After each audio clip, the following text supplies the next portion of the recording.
नमस्कार लोकमित्र न्यूजमध्ये आपलं स्वागत आहे। बातमी आहे मस्साजोग हत्या प्रकरणी पाटोदा कडकडीत बंदची।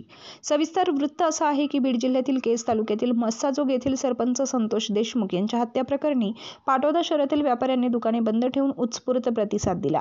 पाटोदा शहरासह परिसरातील बहुसंख्य नागरिक छत्रपती शिवाजी महाराज चौकात निषेधार्थ एकत्र येऊन शांततेत काळ्या पट्ट्या बांधून चौकातून थेट रॅली काढून तहसीलदार डी.बी. नीलावड यांना देखील निवेदन देण्यात आलं आणि आरोपींना तात्काळ अटक करून त्यांना फाशीची शिक्षा देण्याची मागणी या निवेदनात करण्यात आली आहे। यामध्ये सर्वपक्षीय तसेच सर्व स्तरावरील नागरिक मोठ्या संख्येने उपस्थित होते। मस्साजोग येथील सरपंच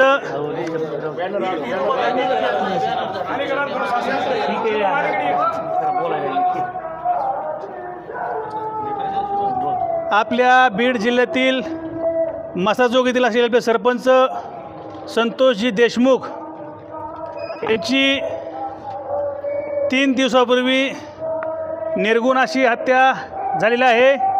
त्या हत्येच्या घटनेच्या निषेधार्थ आज संपूर्ण बीड जिल्ह्याचं बंदचं आयोजन केलं गेलं आहे।